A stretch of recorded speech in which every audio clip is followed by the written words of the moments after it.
Chers amis, j'aimerais vous souhaiter la bienvenue pour le culte que nous allons vivre maintenant. On a le privilège de pouvoir se rassembler dimanche après dimanche. Et bien sûr que la raison pour laquelle on se rassemble, c'est pour venir célébrer notre Dieu, celui qui est intervenu dans nos vies. Et il a fait plus qu'intervenir puisqu'il nous a sauvés, et non sauvés de nos situations parfois désastreuses de notre vie terrestre, mais sauvés dans la perspective de l'éternité. Alors, il est entièrement digne d'être célébré et loué. C'est ce que nous allons vivre ce matin. Et j'aimerais vous inviter à vous mettre debout pour la prière, pour commencer par la prière. Et puis ensuite, c'est Muriel qui conduira le moment de louange. Seigneur, c'est avec reconnaissance que nous venons à toi ce matin. Et nous sommes reconnaissants lorsque nous levons les yeux vers le ciel et que nous contemplons ta grandeur, parce que nous réalisons à chaque instant que tu es un grand Dieu, mais tu es un grand Dieu qui t'est soucié de sa création, et non seulement de sa création, mais de nous des créatures si infimes dans l'univers, mais tu es venu jusqu'à nous afin que nous puissions être sauvés, que nous puissions être en communion avec toi.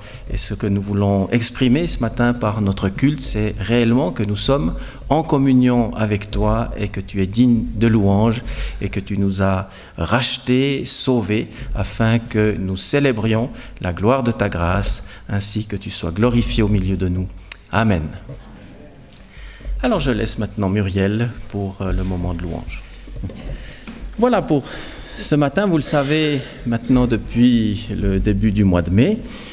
On a commencé une série de méditations, de messages sur la première épître de Pierre. Et pour ce faire, on s'est partagé le travail entre Monique, Niki, Farid, Danilo et moi. Et ce matin, c'est Danilo qui va nous apporter la parole. Alors, la dernière fois que j'ai prêché ici, c'est Danilo qui présidait. Et il avait bien soin de prier pour moi, pour la prédication. Alors j'aimerais lui rendre l'appareil aujourd'hui et je vais prier pour lui et puis aussi pour l'offrande qui vient d'être recueillie. Seigneur, nous bénissons ton nom parce que c'est vrai, tu nous appelles à te célébrer jour après jour. Nous pouvons le faire avec les moyens qui sont les nôtres et nous pouvons nous exprimer par la parole, mais aussi par cette offrande matérielle qui a été récoltée ce matin. Et notre désir, c'est qu'elle contribue à l'avancement de ton règne et qu'elle glorifie ton nom.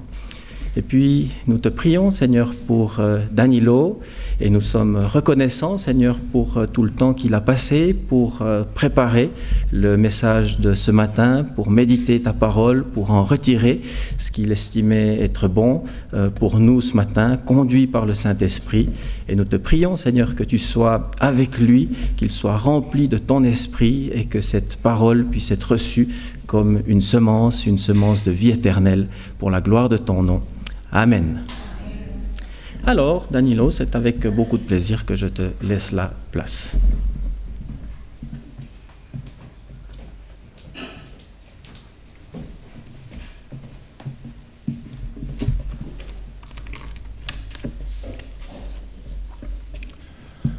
Bonjour. Alors nous sommes dans cette première lettre de Pierre au chapitre 3, au verset 13. Dans les 3 prédications précédentes, nous avons vu un enseignement sur l'Église, où il était dit que comme des pierres vivantes, nous sommes invités à nous rapprocher de Christ, qui est la pierre vivante. Ensuite, nous avons une prédication sur le thème de comment les chrétiens vivent dans la société, se soumettre aux autorités, comment ça se vit, comment le témoignage chrétien pouvait se vivre dans le monde du travail. Et puis, dans la prédication du dimanche passé, comment ça peut se vivre dans la famille et dans le couple. Et le premier verset du passage qui nous concerne aujourd'hui pourrait apparaître comme une conclusion de ces 3 messages. 1 Pierre 3, verset 13. « Qui vous fera du mal si vous avez pour modèle ce qui est bien ? il existe une autre traduction qui dit « Qui vous fera du mal si vous êtes zélé pour le bien ?» Donc, ça tombe sous le sens, quoi. Si vous êtes bien, les gens seront bien avec vous. Si vous êtes gentil, on va être gentil avec vous. Si vous êtes juste, on va être juste avec vous. Et donc, tranquille, quoi. Ça pourrait presque être le mot d'ordre de la Confédération suisse.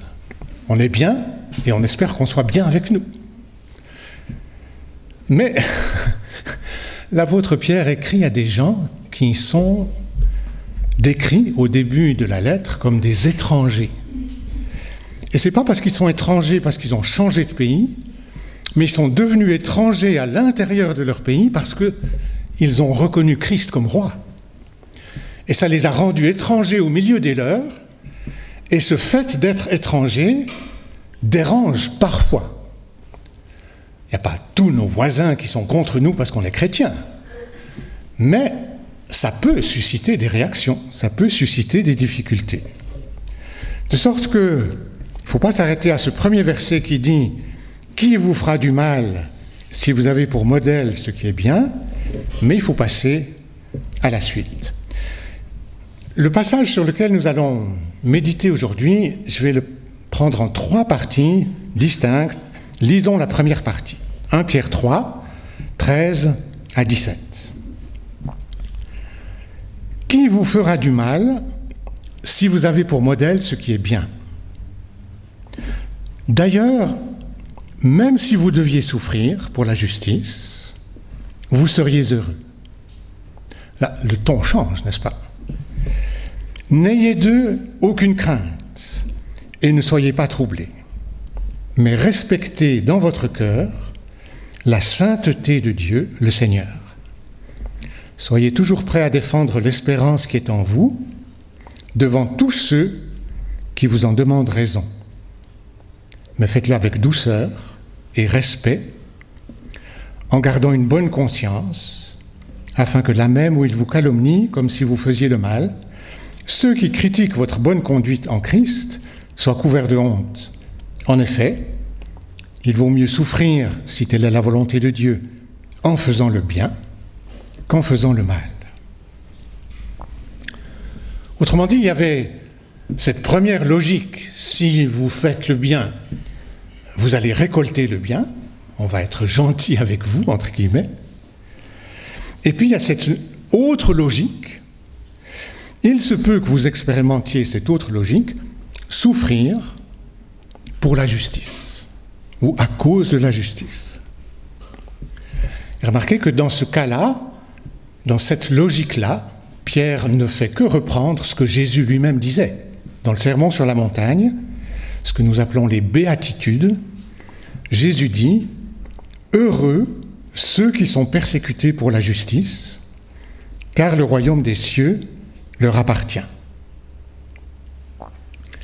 Donc, le fait que nous soyons chrétiens, ce que Pierre appelle être étrangers au milieu de son propre pays, parce qu'on obéit à un autre roi, qui est au-dessus de toute autre autorité, peut susciter diverses réactions. Ça arrive que ce soit la bienveillance. Et à ce moment-là, il faut s'en réjouir, avec reconnaissance.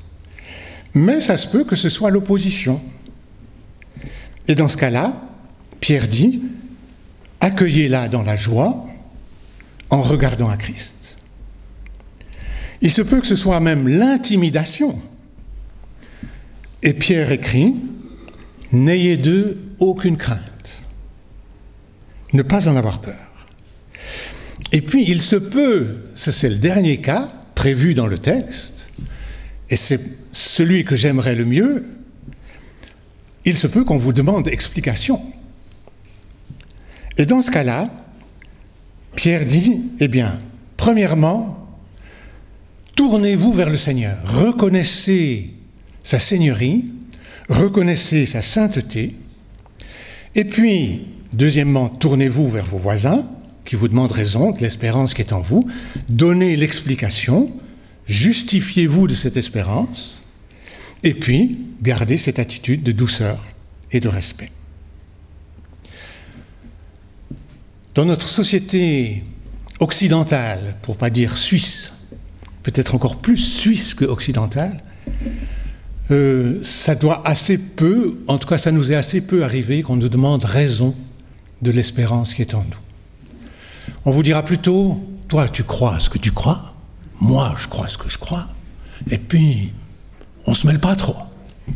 C'est plutôt ça l'attitude qu'on a dans notre pays. On ne se mêle pas trop des affaires des autres pour qu'ils ne se mêlent pas trop non plus des nôtres. Tu es libre de croire ce que tu veux, et moi je crois comme je veux.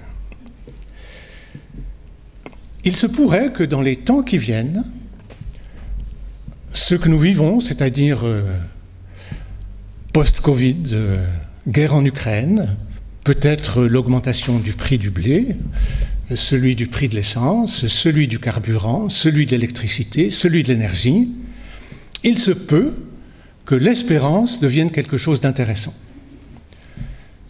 pour le partage. Il se peut qu'on vous demande raison de l'espérance qui est en vous. Les gens ont probablement de l'espoir. Ils ont probablement de l'espoir d'abord que la guerre ne vienne pas jusqu'ici, pourvu qu'elle s'arrête avant, que ça augmente pas trop, que ce soit pas trop difficile, qu'on s'en sorte bien. Ça, c'est probablement l'espoir que chacun a, et nous aussi, dans une certaine mesure. Mais ça vaut la peine de réfléchir qu'est-ce que c'est notre espérance. Et la Bible en parle abondamment. Le contenu de l'espérance. J'espère quoi? Selon les Galates, nous espérons la justification. Selon la lettre aux Romains, nous espérons le salut. Selon la lettre à Tite, nous espérons l'avènement de Jésus. Selon la lettre de Pierre, peut-être celle-là, puisqu'on est dans la lettre de Pierre, on va la lire dans le texte. 1 Pierre 1, verset 21.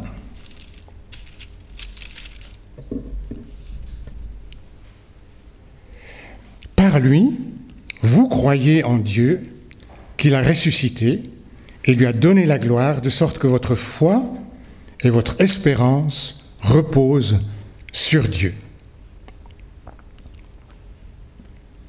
Notre espérance se fonde sur Dieu et c'est une espérance de résurrection. Et nous espérons, selon la lettre aux Colossiens, la vie éternelle. Donc il y a un contenu très précieux. Mais sur quoi se fonde notre espérance? Le psaume 52 dit que notre espérance se fonde sur la bonté de Dieu. Et la lettre de Pierre, au chapitre 1, verset 13, dit « C'est pourquoi tenez votre intelligence en éveil, soyez sobre et mettez toute votre espérance dans la grâce qui vous sera apportée lorsque Jésus-Christ apparaîtra. » Donc notre espérance est fondée sur la grâce de Dieu. Et la lettre aux Hébreux nous dit que notre espérance est fondée sur la fidélité et sur la vérité de Dieu. La Bible nous donne deux images pour l'espérance. La première, c'est un casque. Et je me suis dit, il faut quand même que je mette quelques images. Donc je suis allé sur Google Images, j'ai mis casque.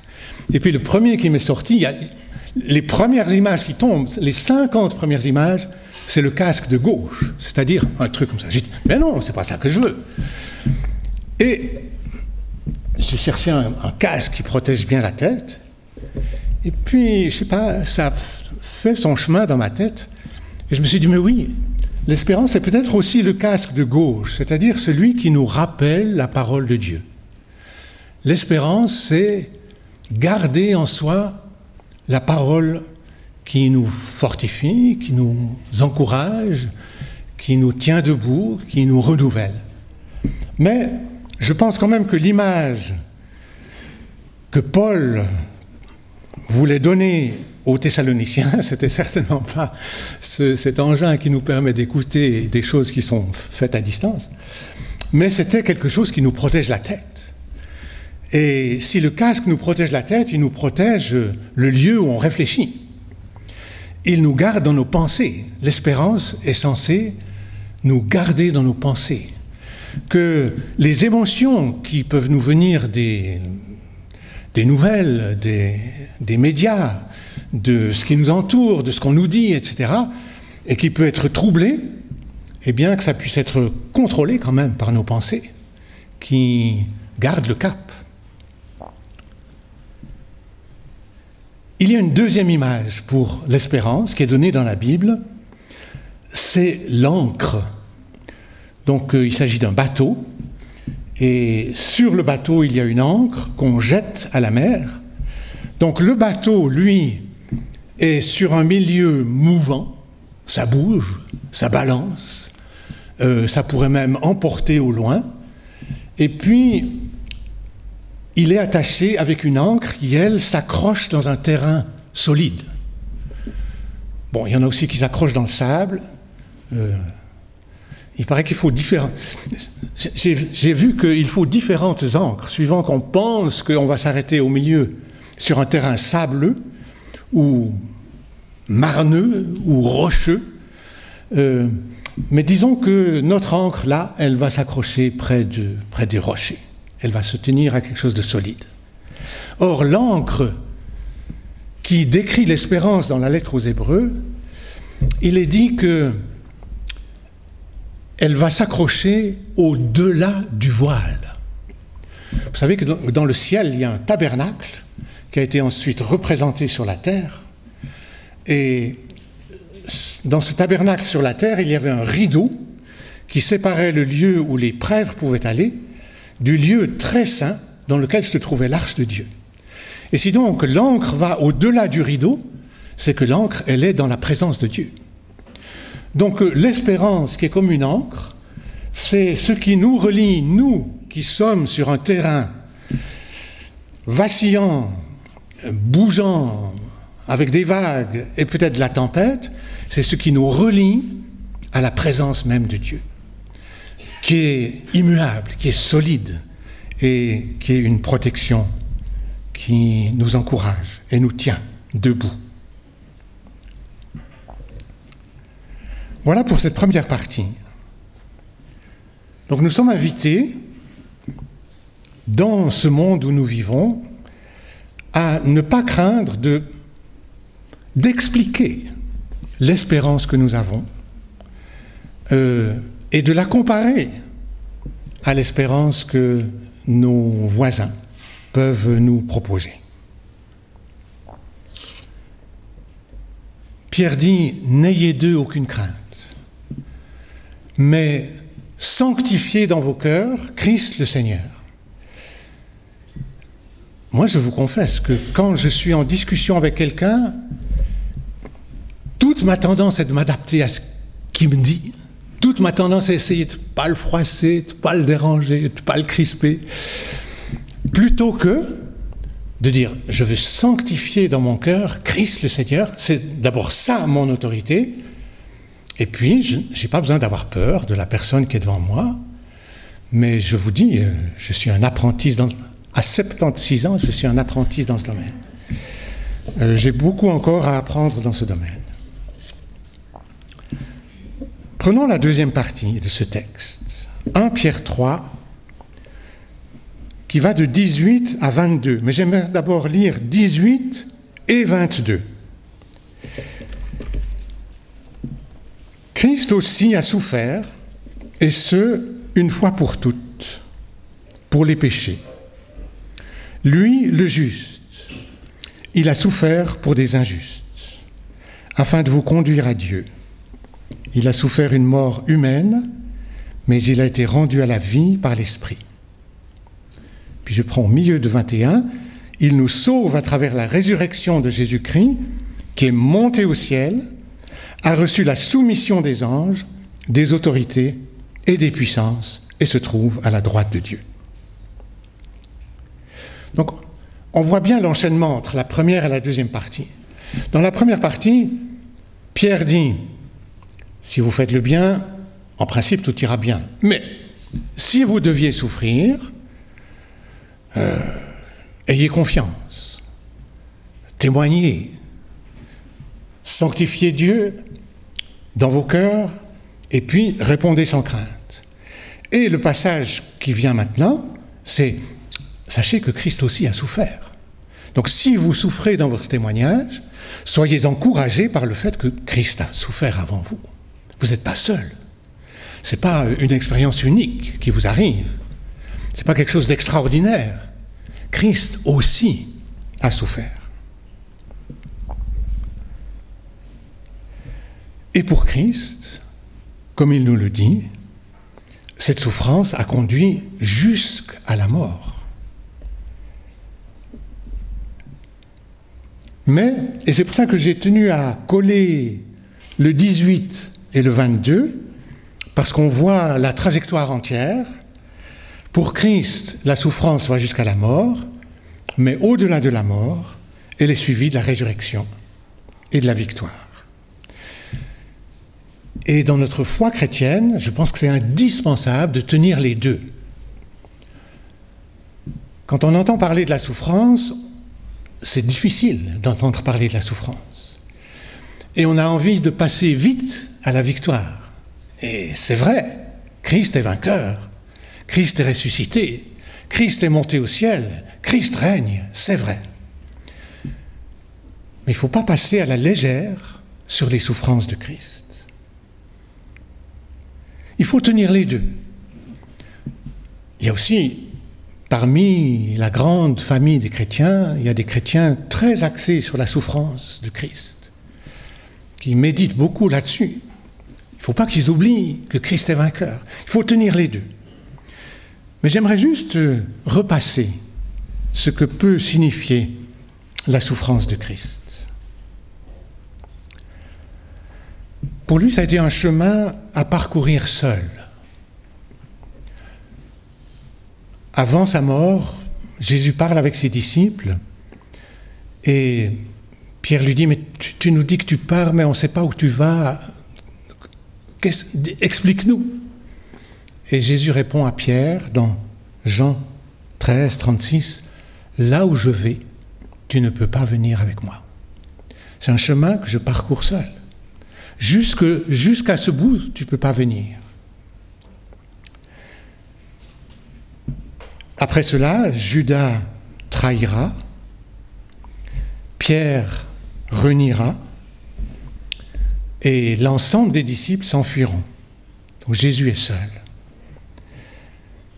Seul, et il supporte le mépris d'Hérode, l'incompréhension de Pilate, la haine des chefs juifs, les injures du peuple et d'un des brigands sur la croix, les souffrances physiques, le fouet, la couronne d'épines, les clous, la croix. Et sur la croix, l'abandon du Père. Ce n'est pas la première fois que Pierre parle dans sa lettre des souffrances de Christ. Il en a déjà parlé au chapitre 2, verset 21.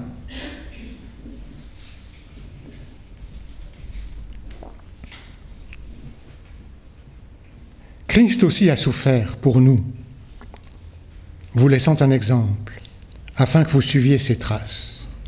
Lui, qui n'a pas commis de péché, dans la bouche duquel on n'a pas trouvé de tromperie, lui qui insultait ne rendait pas l'insulte, maltraité ne faisait pas de menaces, mais s'en remettait à celui qui juge justement. Lui qui a porté lui-même nos péchés dans son corps, à la croix, afin que, libérés du péché, nous vivions pour la justice. C'est par ces meurtrissures que vous avez été guéris. Vous étiez en effet comme des brebis égarées, mais maintenant, vous êtes retournés vers le berger et le protecteur de votre âme.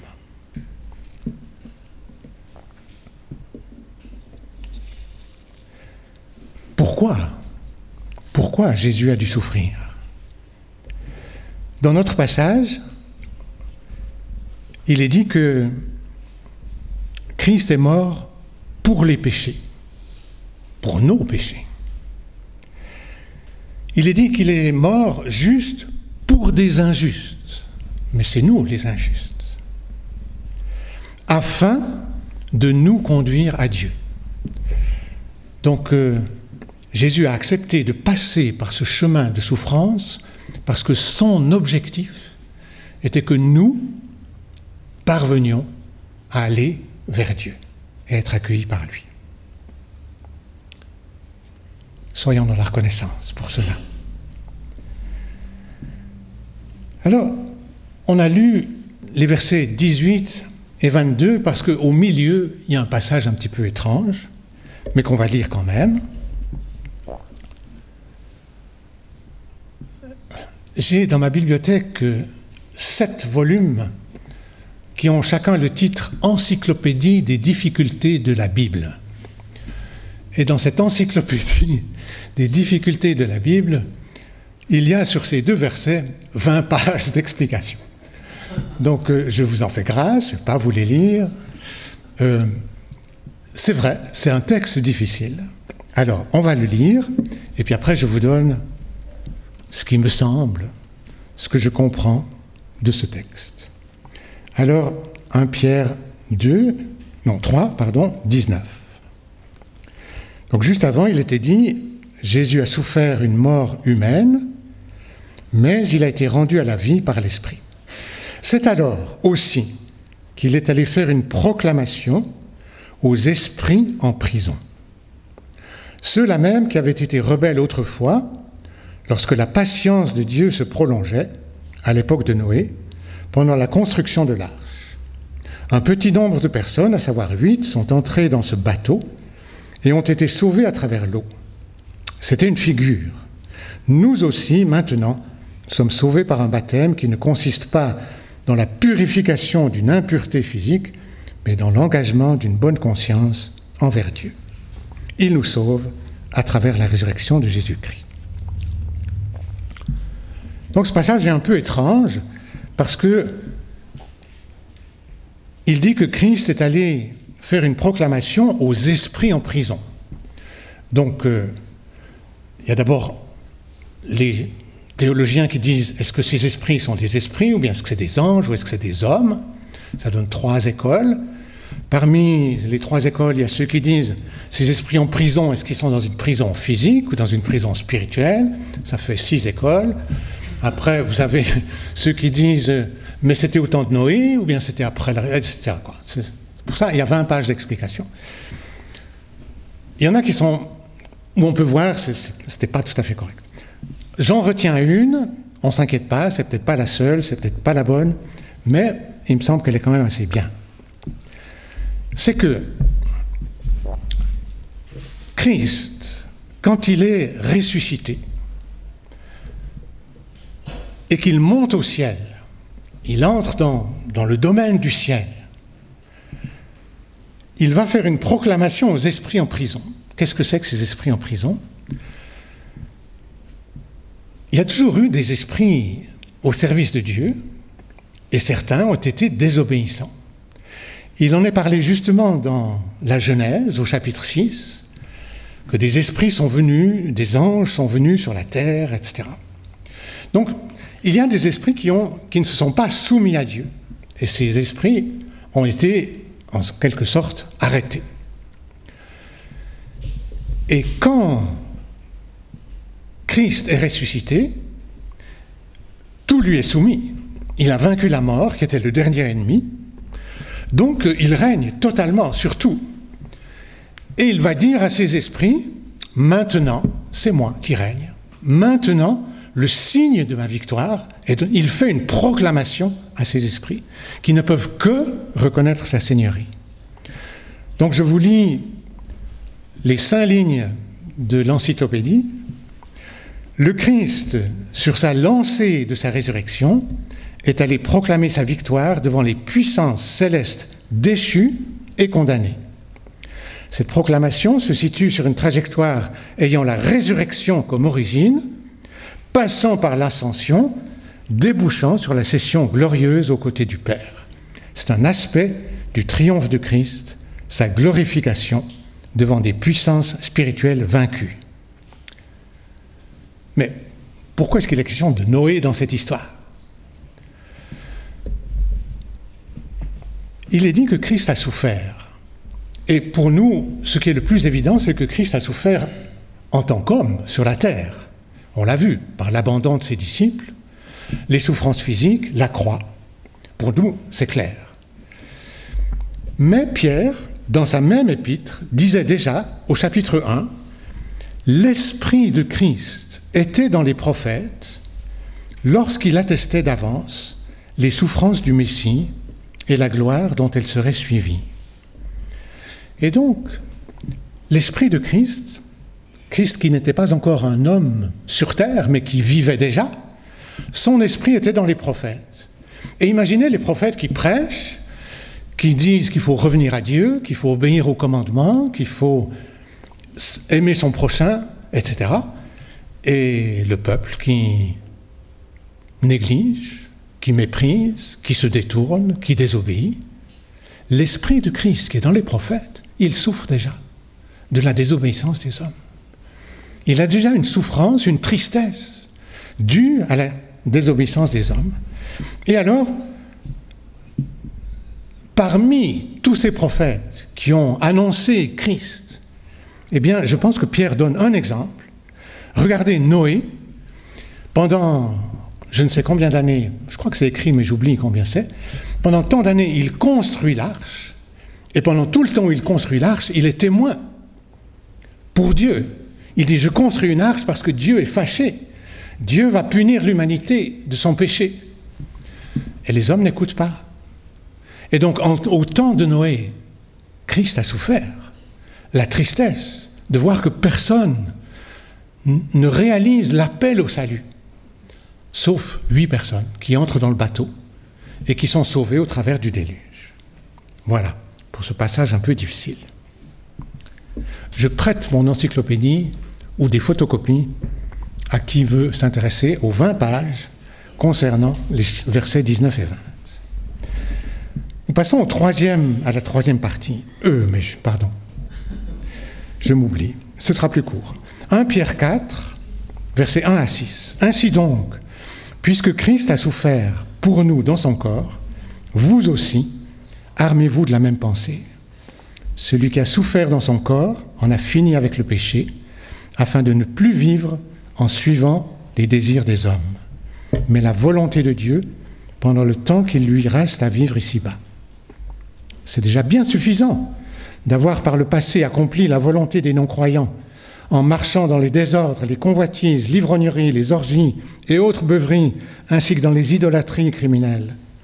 Aussi trouve-t-il étrange que vous ne vous précipitiez plus avec eux dans le même débordement de débauche, et ils vous calomnient. Ils rendront des comptes à celui qui est prêt à juger les vivants et les morts. En effet, l'Évangile a aussi été annoncé aux morts, afin qu'après avoir été jugés comme tous les hommes ici-bas, ils vivent selon Dieu par l'Esprit. L'idée maîtresse de ce passage, c'est il faut en finir avec le péché. Comme ces papas ou ces mamans que vous entendez des fois un peu fâchés dire « Maintenant, ça suffit ». Eh bien, c'est ça que ce texte dit avec le péché. Comment il le dit? Il le dit « Christ a souffert pour vos péchés ». Et donc, compte tenu de ce qu'il a vécu, il faut s'arrêter. Là aussi bien que vous, j'ai besoin encore de persévérance. Alors, puisque l'heure avance, on va simplement résumer ce qu'on a vu. Dans la colonne de gauche, c'est les 3 thèmes. Rendre compte de l'espérance qui est en nous, nous conduire à Dieu, Christ a souffert pour nous conduire à Dieu, et la volonté du Seigneur, c'est que nous en finissions avec le péché. Et sur la colonne de droite, j'ai mis le texte biblique qui me semblait le plus frappant. Dans la première partie, même si vous deviez souffrir, eh bien, vous seriez heureux. N'oubliez pas que Christ aussi a souffert Donc nous ne sommes pas seuls dans cette démarche. Et puisque Christ a souffert, eh bien nous devons finir avec le péché. Prions. Seigneur, devant ta parole, exigeante mais belle, nous te demandons la grâce d'être fortifiés pour la réaliser, pour la mettre en pratique dans notre vie, jour après jour. Nous désirons te suivre, nous désirons t'honorer, nous désirons honorer le fait que tu as souffert pour nous amener à Dieu. Et nous te prions de nous accompagner et de nous conduire dans cette vie avec toi, jour après jour. Au nom de Jésus. Amen. Merci beaucoup. Voilà, on va passer donc à la suite des annonces. Je pense qu'elles vont apparaître sur l'écran. C'est le cas. Alors, comme tous les 2 premiers jours de la semaine, maintenant le lundi et le mardi, il y a donc cette marche, cette femme en promenade méditative. C'est donc à 9h30 pour le lundi, à 9h pour le mardi. Et puis le mardi soir, il y a la réunion de prière à 20h en Zoom. Vous l'avez vu sur le programme, dans ce mois de juin, il n'y aura pas de cours croissance parce que Monique est en congé. Pas en congé maladie, fort heureusement maintenant, mais en congé pour son travail d'enseignement en milieu universitaire. Donc là, elle est pendant 2 mois absente. Vendredi soir, il y a le groupe de jeunes qui se rassemble au Schönberg. Et puis, bien sûr, dimanche prochain, c'est les 2 cultes comme d'habitude. Et puis, le dimanche 10 juillet, il y aura un service de baptême. Et si vous êtes intéressé à vous faire baptiser, alors il y aura aussi une préparation baptême. Ça aura lieu le samedi 25 juin, donc dans 2 semaines, de 10h le matin jusqu'aux environs de 16h. Voilà, sinon, après le culte, il y a bien sûr la possibilité de demander la prière. Derrière les paravents, vous avez des personnes qui se tiennent à votre disposition. Et je crois que vous avez tout compris, tout retenu. C'est formidable. On va se mettre debout pour la prière est terminée. Seigneur, nous te bénissons pour ce que nous avons pu vivre ce matin ensemble. Et ce que nous savons, c'est que tu demeures avec chacune et chacun d'entre nous. Et nous demandons maintenant à ce que ta grâce et ta paix soient déposées sur chacune et chacun, par Jésus-Christ notre Seigneur. Amen.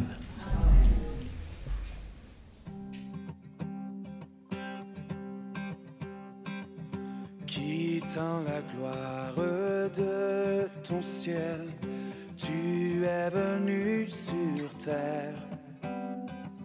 Fils aimé du Dieu éternel, tes bras tu as ouverts.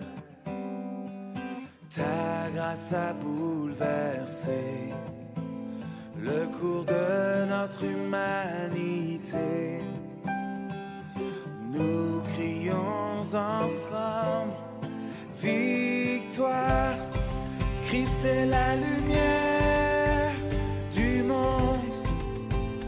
Que sa gloire couvre la terre, puissance infinie qui libère. Son nom est saint, il est saint, il est saint. Nous les fils et les filles du roi entonnons chaque jour un hymne de gloire et de joie, célébrant son amour. Les nations de la terre s'inclineront devant le Père, chanteront ensemble, victoire. Christ est la lumière du monde, que sa gloire